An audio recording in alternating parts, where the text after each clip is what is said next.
And welcome back to the NLC. It's the last game. Is that for me? Who's that? I mean, it can be. Aww. Am I getting in the middle of something here? Am I Can you just move something? back? Thanks, yeah. Oh no, he just got back and we're kicking him already. Okay, MNM versus JDXL is the last game of the day, of the week as well. And it is bloodbath.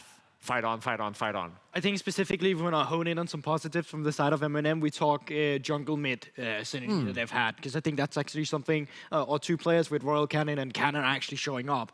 I think they're going to have a tough battle ahead of themselves today, since they're playing against MNS and Dan, and I think arguably also one of the best jungle mid synergies we have in the league now. So I think shutting down MNS is going to be instrumental to taking down BTXL, because so many times we've already seen what he does when he starts taking games over. And it's not only just on a control mage, it can be on Aurelia too. But the question is, if they do manage to overcome that first hurdle, and they do actually get that first foot in the door, we saw in the pregame a lot of the stats that we use for JDXL, first Baron, first tower, control of the jungle. They're very good at choking out games, and when they get ahead, they stay ahead, typically. If they get over that first hurdle, we're yet to see what JDXL are like when they're put under the pressure. I mean, we saw that a little bit versus X7, and it was a great game, wonderfully explosive. Can MNM push them that far again to kind of once again explore a bit more of this JDXL team? So far, there wasn't a single game where MNS was shut down in the mid lane. Not a single one. Not He even died twice X7. and they couldn't shut him down. He doesn't care. He doesn't care. Like he told us on the interview, I take 15 games to master the champion. Dude, if only I could.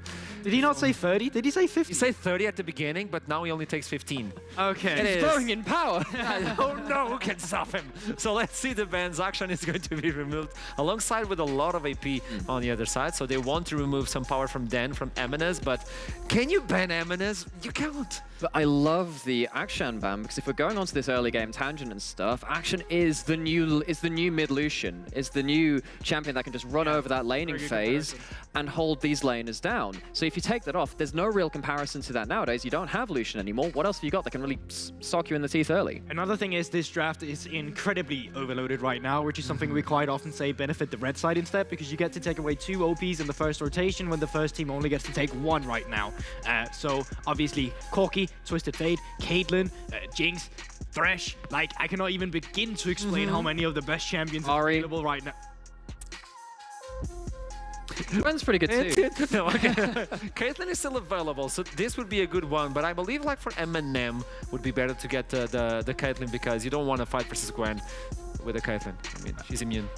She does do that quite a lot. The thing about the Gwen is that you have to be outside of that W for her to be immune. Volibear gets right up in your face and can cause you some issues. The question is, what are you going to pair up with on the top side that can really twist the screws a little bit on that Gwen? Because if you start getting ahead of that and you start to frontline for a very strong backliner, things get very difficult. If you can shut people down with that Volibear, like of course Trouble has been talking about so much, that can put that into question.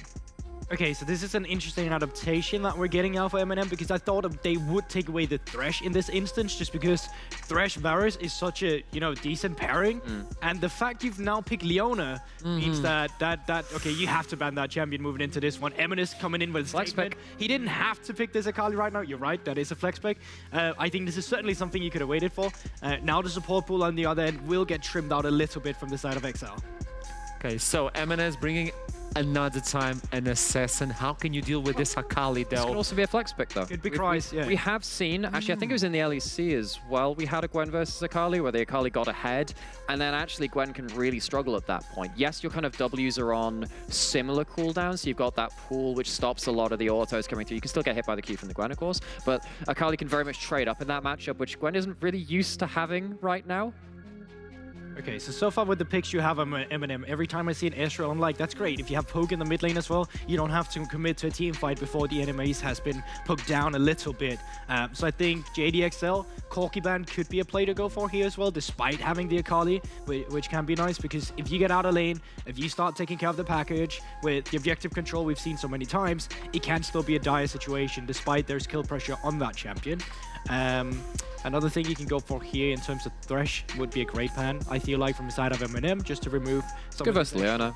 Yeah, exactly. Just to remove some of this extra displacement that you get for your own AD carry with the Dark Passage.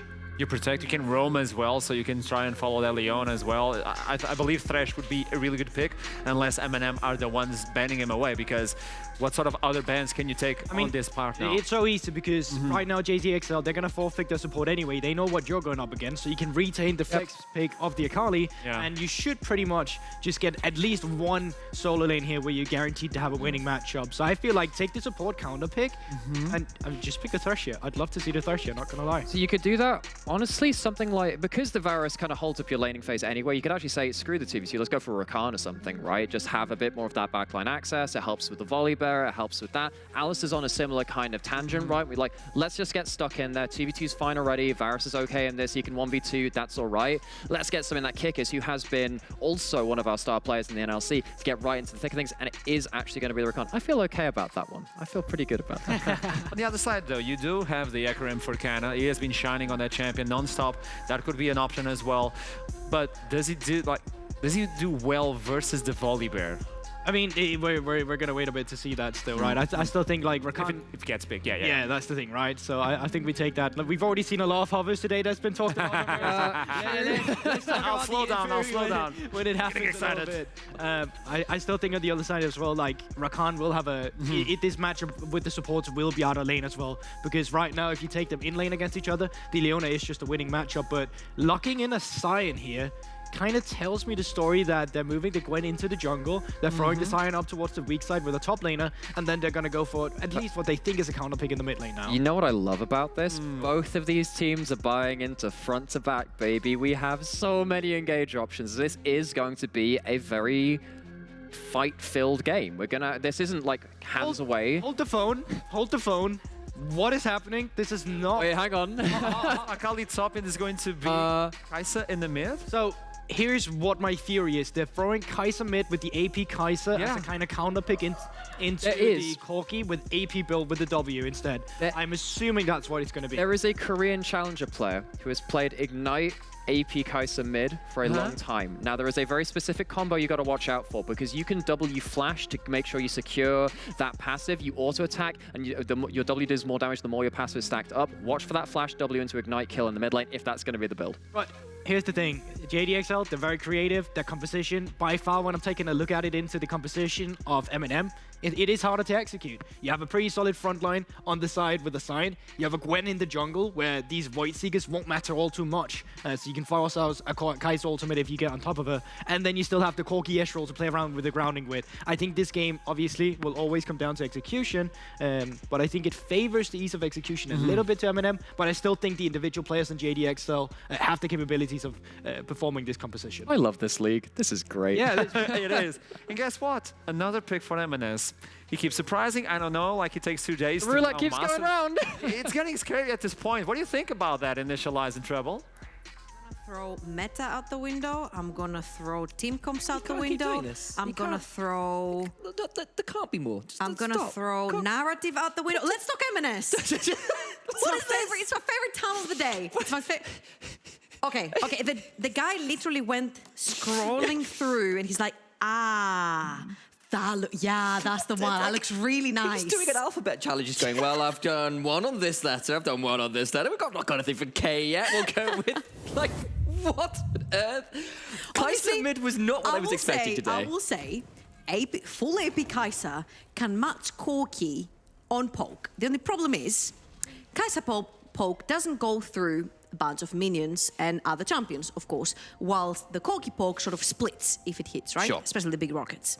So we're going to have to wait and see what M&S has in mind, because I will 100% agree with Gulborg. I feel what MNM have drafted for themselves is a lot of ease of execution, which is what has been netting them a lot of these victories in the past. It really has, and you and Nightmare in the pre-show were very adamant talking about the control JDXL had in the early game, paired up with M&S, just ridiculous champion pool and skill set. This is a game, honestly, where MNM, if they can stabilize early, if they can prevent the kind of blackout through the jungle that JDXL love to set up, and the jungle control of the camps they can get through, they have got the tools here to make JDXL's life very tricky in this game. It is the Ignite mid for Kai'Sa, though, so I wonder whether Nightmare is on something with that Ignite Flash W. I'll keep my eye out for that. Yeah, absolutely. And also we have to say that obviously Kai'Sa is a little bit short range. Just so a once bit. the Corki hits level 6, it's going to be a little bit tricky, you know, walking up to the wave and trying to take your CS. Now, okay, this is the 8th consecutive unique champion in the hands of MNS. He has technically not played a traditional marksman. This is a traditional marksman. It is. It's Kai'Sa. It's mainly played down the bot lane. It's one of the very first times that we see it played in the mid lane, and he has started towards the longsword as well. So this might not actually be the full AP Kai'Sa we're expecting. He's also playing Hail of Blades. So I'm looking at Dan, and I'm looking at MNS, and I'm looking at them roaming the map together and trying to create a lot of pressure, especially Halo Blades early into the game. The 1, 2, 3 hurts a lot. You've got the Ignite, you've got the AP damage together with the Volibear as well. I think it's a pretty good duo into the Gwen Corki, where Corki cannot really brawl too much in the early game. And let's be real, between an Akali, a Volibear, a Kai'Sa, a Rakan, you've I got... thought you were going to start a joke. No, I was like, Volibear, we're all walking Kai'Sa, to what? No. Okay, I looked away for 1 second. I looked at your face, and M&S flashes under the tower at level 2 with Ignite and murders Royal Cannon.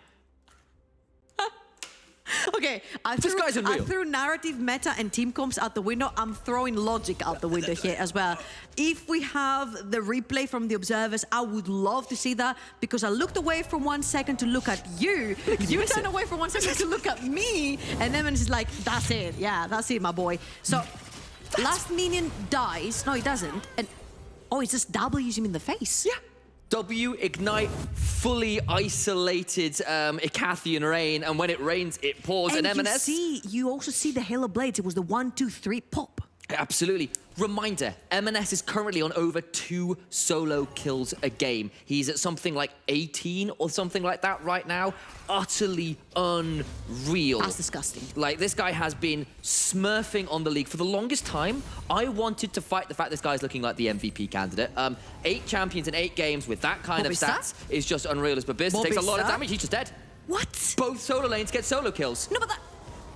Bobista, you can't do that, my friend. You cannot just dive a tower and expect that the tower will not hate you.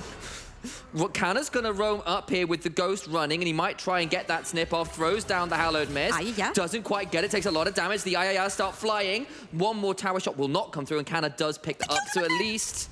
Wait, mid lane. No. Sure. No. He's behind his Raptor pit. It is nearly just 4 minutes into the game. That is completely illegal.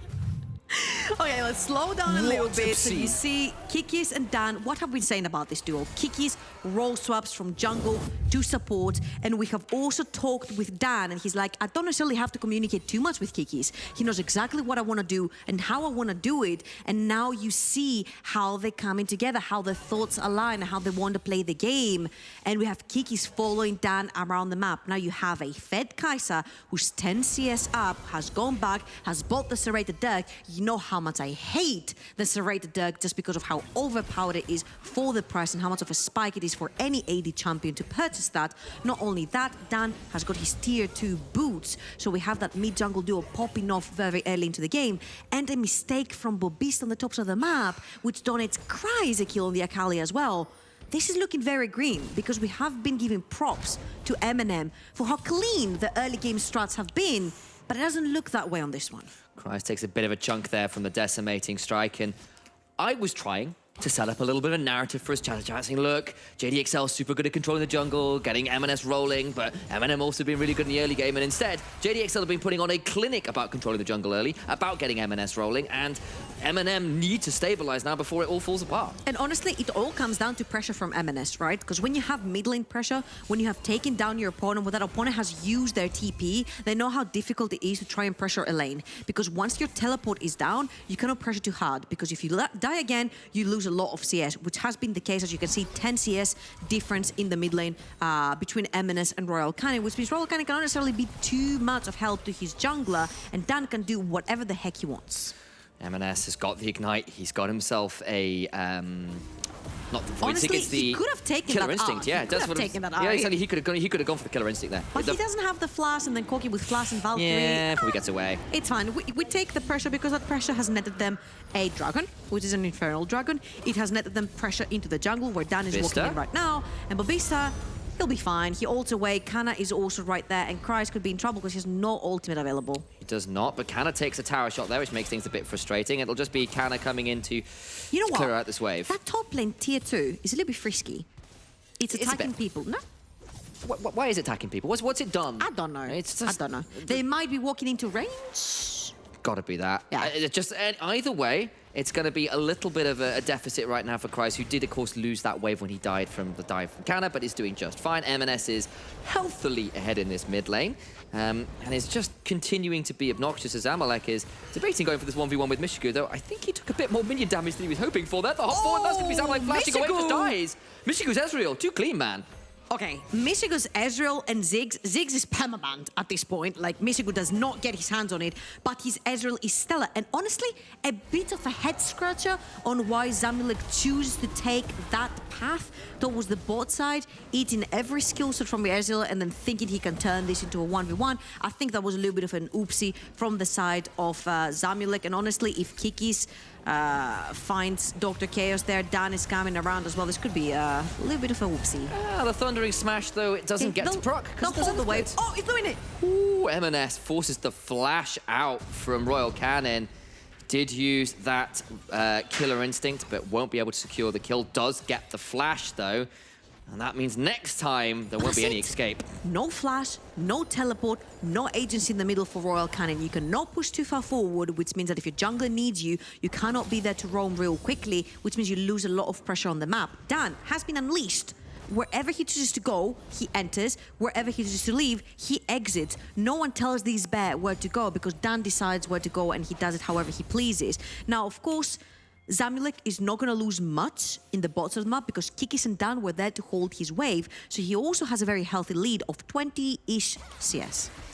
Herald is now spawned, Canna's roamed up, and I believe Royal Cannon has picked up a package. I think I saw him stop off that in the base, so I wonder whether JDXL are feeling comfortable about contesting this. They've got some items. And they saw it, and Zamalek is already making his way up. Chain of Corruption is up and available. He has his cleanse as well. He can very easily walk into a Leona. Another package is going to be a problem, but MNS is also on his way, and MNM having their Ezreal all the way to the bot lane. I don't know if you want to fight this. Kryze just gets murdered. He just oversteps, and JDXL over-eager there, getting involved in that. They've got the man down, and they lose the Herald. What happens with the rest of the fight? Look at that big decimating smash, but it's interrupted. The Ignite comes through, and Zamalek picks that one up. Unstoppable is Dan as he calls forth the storm. Mishigu has finally turned up, but they can't quite get onto Royal Cannon, I don't think.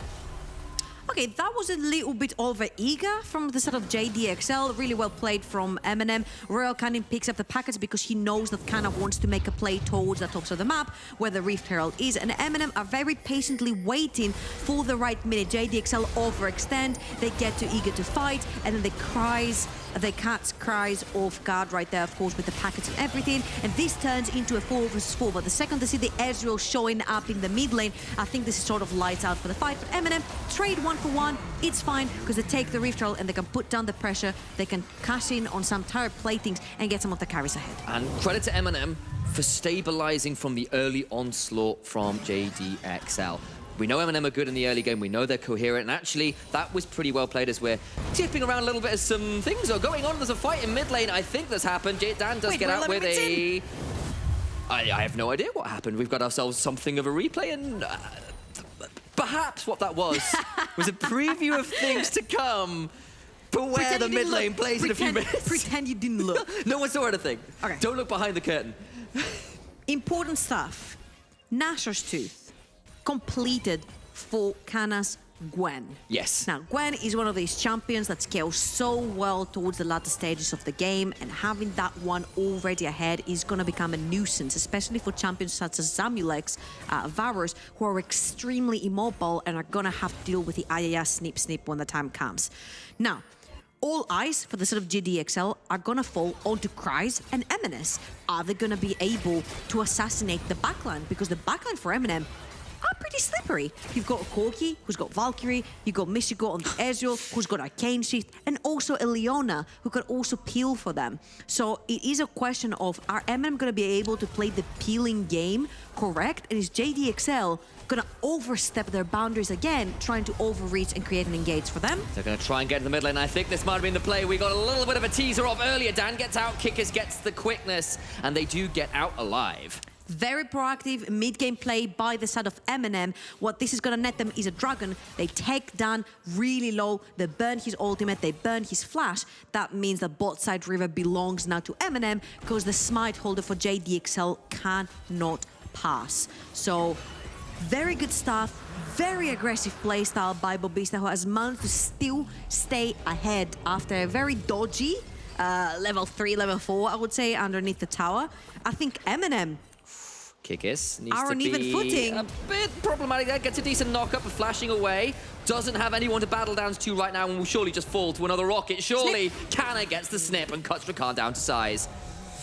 Top side though, got ourselves another place. Babista gonna get stunned up. That's Cries out behind him, trying to prevent any easy escape. The Ignite's coming through. Damage in the middle, somewhere down the bottom. Zamalek died as well, you're right. And that actually means 2 for 1 in favor of MNM as Dan takes a lot of damage from the towers, but Babista won't be able to catch up. And the kill score is now even, and the gold is only 400 in the favor of JDXL. Well, this is disastrous for the side of JDXL. Yes. MNM are doing a fantastic job at hitting them where it hurts. They dive Zamalek. We mentioned how impossible it is to get away from the Gwen. So they take Canna's overfed Gwen down the bot lane. They dive Zamalek. They cash in a bunch of turret plating onto Michigo's Ezreal as well, whilst also catching Kikis off guard and banning his flash. So bot lane flash from the side of the JDXL burned and their lives taken as well. Again, Zamalek oversteps his welcome. He's trying to help his support, and the second that they see that he's all alone, Michigo has already taken him really low, kind of pops the Rift Herald, and actually Michigo just solo kills him again. Yeah. 2 solo kills for the bot laner, trying to show MNS exactly how it's done, and that leaves us with a game that is very close indeed. MNM is going to have to show how this Kai'Sa works right now, because I think JDXL really need it at this point. They really do. Kai'Sa managed to secure herself a 3rd plate. That's great news, but the fact this game is so close that JDXL's seemingly unstoppable start to this game was stymied so well. They got so much off the Herald, the fact they're now close. We now have to see how JDXL do when they are left in a more even game step, when they don't have the same jungle control that they're used to, when potentially MNM can do to them what JDXL have done to so many others. Oh, look at the position of Obista though. He's stepped behind enemy line. He's trying to do the same thing that he did before. He's not going to catch anyone this time.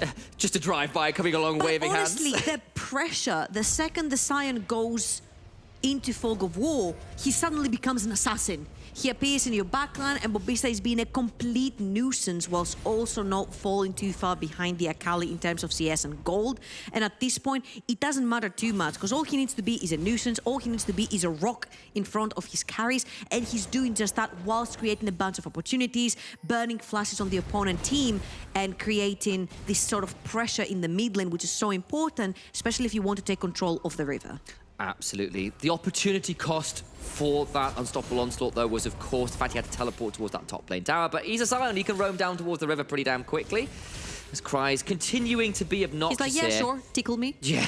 I mean, it'll get a little different once he gets the Rift Maker. There we go. That's the name of that item, which does allow Akali to trade a bit heavier into tanks, but not there yet. And 4-man top lane for the side of JDXL. They've pulled their 2 engages up top. Kiki's on the Rakan, down on that Volibear, and MNS with the Akali. There is no ultimate on Mobista to run away Shots from down it. The tower. There's no way out. Knocked up, knocked down. MNS gets the kill in the mid lane. They're going to try and get him to Zamalek, who's just dead to rights. 1 for 1 across the map. Yeah, but at what cost? I'm asking at what cost, JDXL? You're losing your mid lane tower, which is so important. Yes, you picked on a 0 and 4 Scion. But look on the other side. Is Dan going to be able to get anything here? They're going to get onto Dr. Chaos, who doesn't have a flash, gets knocked up, and will go down to Dan, who picks that one up. So he does come at the cost of another kill. I'll say worth. Probably. Unless JDXL can manage to push in the mid lane, I say worth, because Kana is there, Michiku is also there. They're not diveable at this point. They're going to be able to push away this wave. MNS really does hurt. Actually... Oh my god, he's going to go try and get the kill. Can't quite get it. That Gwen immune was nearly there. Look at the Ignite. Gets it, and that's a shutdown as well. MNS is just too damn good. Yep, MNS woke up today and he chose violence yet again. Now this is something that is actually worth for JDXL. Zamulek wants to take his luck, this time with Royal Cannon. I don't know if you win any of those, buddy, I'm sorry. I appreciate the confidence. You see what this guy could do on Varus? Man. Just this game, he's been bullied a little bit, and there's a couple of solo kills which have gone against him this time out. We're left with about 15 seconds until this Drake spawn. Real quickly. Yes.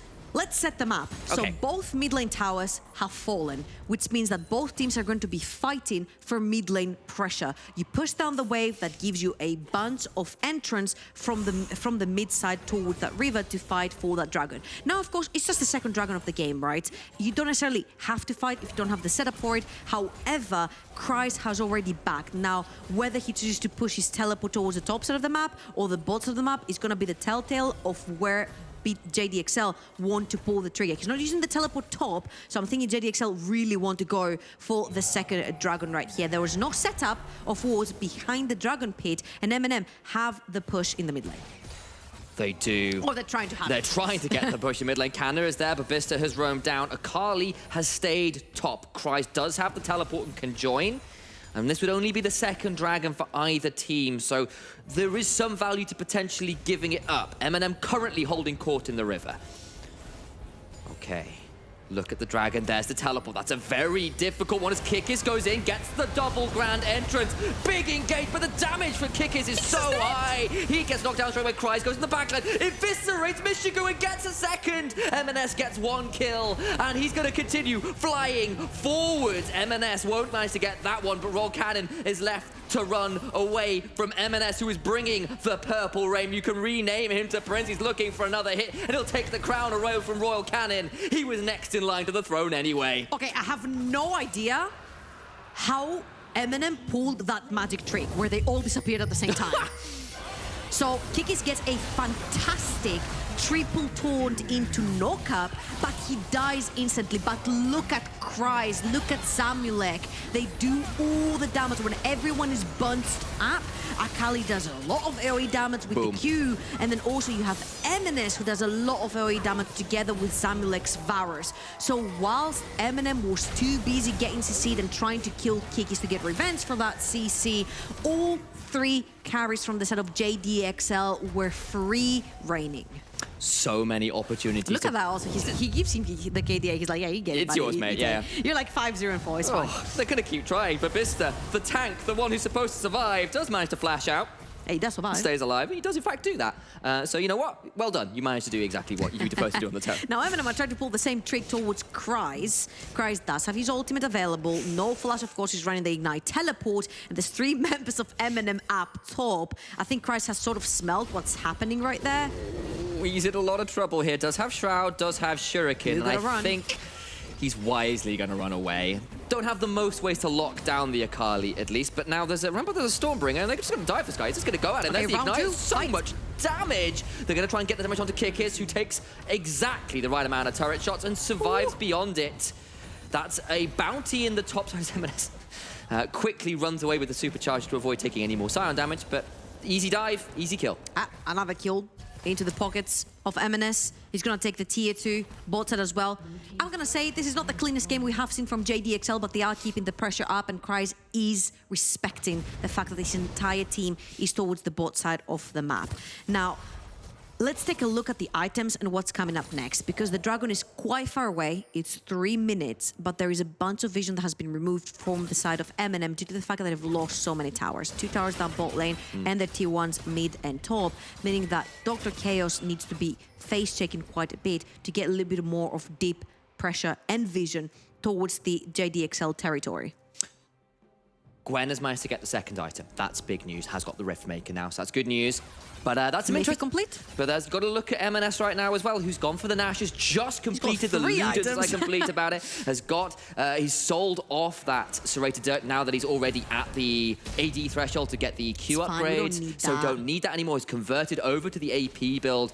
Interesting little path there that's probably worth breaking down at a later segment, potentially. Hint, hint, analysts, because I'd love to see how that works. And MNS very much in command of this game right now, just waiting for that Muramana transformation. Right. And, oh, he's... Okay, I thought Dan had just started. I thought I saw that as well. I was like, they do it really quickly, right? They do have 2 marksmen, and Volibear does a bunch of damage. They've got the attack speed on Varus as well, so it's just... They're just gonna burn right through. The thing is, you need to make a pick because MNM have a very easy way into the Baron, especially with the Sion charging in together with the Leona. I think what JDXL are trying to do, this is exactly what we talked about before. They're trying to choke MNM out of vision. They're trying to push them to see if they're doing the Baron or not. Luckily for them, the Scuttlecrab has gone to the side of MNM, so they JDXL has to wait. Dan takes so much damage, he's going to go unstoppable, flashes away. Dan didn't Won't wait. quite burn down. True Shot Barrage secures the kill, and that is a big pickup. I don't know whether they're quite confident enough to push for anything more, but a feel-good moment for MNM, who had a few plays go against them in a row there. I was just saying, JDXL have to wait for that Scuttlecrab vision to go down so they can bait people in. They're diving the Scion, though, and MNS has already got a few of these. They get the Unstoppable. They're going to try and get that final Icathian Rain, and they do so. More like acid rain at this point. Talk about global warming. MNS is destroying them right now. I like that one. I'll give you that one. All right, so JDXL managed to find yet another victim, which is the usual suspect, Mobista. At least in this game. Oh, Lord, the poor guy. All right, third dragon possible soul point for JDXL is going to be, of course, the Cloud Dragon, and the entirety of JDXL are speedrunning towards the bot side of the map. Now, of course, they know that they don't have the Sion from the side of MNM, which means it's really hard to face check. You're going to have the Leona trying to face check, but what Dr. Chaos is doing very well right here is he's trying to take some agency towards the top side of the map, which is the Baron. So even if they give JDXL soul point, they will at least be able to find a fight around the Baron area. Kickiss. Have they not been spotted? They're gonna manage to get on top of him. He's gonna have a battle dance away, but he's gonna have to go golden first. I think that's just gonna be Kickiss down for the count. Gets out for now. He's alive, and in goes Christ. Deletes Dr. Chaos, who's put straight into the dirt. Double kill for the Akali. Doesn't fall in return. Avoids the True Shot Barrage. Cannon gets it in return, but the killer instinct from MNS. Of course, it's MNS who's continuing to run through them all. 20 kills to 9 in 23 minutes. It's Baron o'clock, baby. That was so well played. At the start, I was like, JDXL, you have so much vision in the jungle. How did you not know that there? Kikis gets away with a sliver of health. And again, I think Cries on the Akali has been freaking spectacular. Yes, MNS has the KDA, but I think Cries has been instrumental this game. Look at him. He comes back from the side, targets Dr. Chaos, gets straight into the backline when he kills Dr. Chaos, straight onto Kana. Then he's going to charge towards Mishiku on the side as well. He does so much for this fight until he's taken out by Royal Cannon. And once Cries is down, MNS is going to jump in to finish the job. And guess who has been auto-attacking the entire time without being interrupted? Zamalek. The moment you burn those escape tools, there's someone else to chase you down. You run from the Akali, and MNS just pulls the killer instinct straight after 806, 4 items, 535 on the Akali. How good Cries is? He's playing the NLC. Yeah. Oh, wow, I didn't realize that. Yeah. This guy's pretty good. He's pretty darn good, not gonna lie. I mean, he's inched away from a stopwatch as well. They've all got the playmaking tools, and with the Baron and Soul Point to their name, JDXL, yes, MNM threw a few counter punches, but at this point, it's feeling pretty difficult. Angry. Oh, yeah. He's popping the angry bee right there. He's mad. He's died a couple times to solo kills. He's got a right to be angry. He's got the right to be very mad right here. Bobista. And Bobista, mate... that's the wrong way, Bobista. That is the wrong way. You have to laugh, because if you won't, you'll cries instead. Yes, I made that plan. I'm sorry. Well, oh my God, MNS! No! You don't get a 1v3 solo kill versus a Gwen on 3 items. Does manage to get one back, and now Cannon can maybe run people down. The Ignite will allow that one to get back. But MNS, my Lord, Dan is just going to murder Ballista. Okay, that's what's going on there, because of course the Sign are chased away beforehand, and That's at least one Baron off the table, but it came at the cost of 3 members of MNM. Yeah, they're gonna take tier 2 mid lane. Now, Kikis is not at his healthiest to keep himself behind Zamulek to protect his AD carry, but Zamulek is gonna take a few hits. Honestly, what Bobista did there, the fact that he pulled away Dan from this whole equation, I think it was pretty clever, because now you're taking a bunch of time off of that Baron buff. The only thing that JDXL has found so far from that Baron buff is that tier 2 mid lane tower. So I think this is the least of your worries if you're MNM. If you're just losing your tier 2 mid, that's fine. You didn't lose an inhibitor, you didn't lose an inhibitor tower, and now you have to wait for these death times as well, because you lost MNS, who's one of your carries that you need there to team fight. And here we have it. This game is very much in JDXL's favor at this point. They're up 9,000 or so gold. They are 26 minutes into the game. It's not even that late yet, and they're at 4 items on everybody who matters, it feels like. Rageblade just got completed by Zamulek. Okay, you say 4 items on anyone who matters? The only one is MNS. I realized, okay, I thought I saw it in inventory for Cries and realized that's just the arm guard, so he's not quite there as well. You're a little bit biased here, okay? No, fair. You know, I take that. That was a hyperbole is what that was. Either way, Royal Cannon gonna have to Valk away from this turret. Sorry for breathing underneath my tower, by the way. Yeah. Okay, well, maybe Cries maybe has to be a little bit sorry about the temerity to try and take that tower himself. Takes a big rocket to the face, but in goes MNS! No! He's done it again. What was that? He hits another W, and he's just hitting like a nuclear warhead. It's a satellite from up in orbit, just dropping death lasers at Cries this point. is TPing back. Oh my that lord! Void Seekers dropping Royal Cannon straight into the void, and when Kai'Sa stares back, you fall to the ground, straight dead. It's another for MNS. Of course, it's MNS. And they're gonna get that triple to end the game out. Bow down and pray. MNS is here to show you why he is the best damn player in the league. JDXL will tie with X7 for first place. Wow. That was honestly a performance. The early game, not the cleanest. Honestly, I think JDXL were just having a little bit of fun. It was a happy game for them, and they were having fun. And honestly, you want bruises? He's got you. You want mages? He's got you. You want assassin? He's got you. You want marksman in the mid lane? He's got you. What can't he do? This guy just pulled off AP Kai'Sa mid lane and gets a solo kill at level 2 under the enemy turret. And gets out alive. This guy is a monster. Honestly, big props to the entire JDXL team. I feel like it was a performance for the books. And even though I want to praise MNM for a pretty clean-ish early to mid game, because they tried to cut their losses and they were trying to force JDXL. They came back to even, but then JDXL, when they were done, playing about. Turns out those solo laners can destroy you if they're given the opportunity. And, we've got a little bit of time here while we're still setting a couple bits up. So, Cries as well on that Akali. Some sick plays around those objective fights. Multiple double kills, blowing up the likes of Mishiku, who had, at that point, gone to a point of pretty okay items. If he was allowed to free fire, things could have gone a bit different. And we've just been given the okay to throw to a break. Stick around, cool down, and just remember what you saw, because that was some beautiful, beautiful stuff. See you in a few.